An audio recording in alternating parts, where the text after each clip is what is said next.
விட government hospitals இன்னும் அட்வான்ஸ்டாக 102க்கு மேலே இருந்து அன்றைக்கி ஃபஸ்ட் டேயே டெஸ்ட் பண்ணுறாங்க. ஆனால் தனியார் மருத்துவமனைகளில் டெஸ்ட் பண்ணணும்னு சொன்னால் உடனே டாக்டர் தான் சந்தேகப்படுறதுனால, அவருடைய உள்நோக்கத்தை சந்தேகப்படுறதுனால, இன்றைக்கி சொல்லி அனுப்பி மறுநாள் 102 குறையவே இல்லைன்னா நாளைக்கு வந்து செக் பண்ணிக்கங்க. Okay sir. மறுநாள் பார்க்கும்போது பிளேட்லெட் கவுண்ட்ஸ் கம்மியாக இருந்தால் அந்த நோயாளிக்கு டெங்கு இருக்கலாம்னு சந்தேகப்படுவோம்.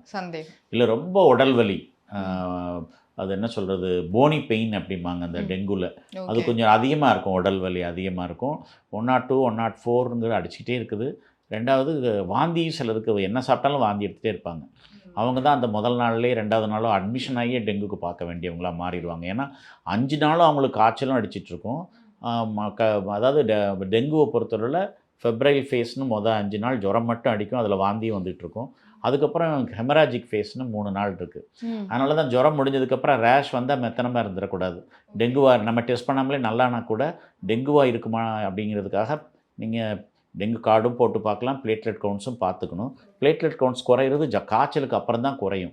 அந்த 3 நாட்கள் நீங்கள் பார்க்காம விட்டுறக்கூடாது. 3 நாளும் டெஸ்ட் பண்ணி பார்த்து அந்த டெங்குவில் பிளேட்லெட் கவுண்ட்ஸ் கூடுற வரைக்கும் பார்த்துடணும்.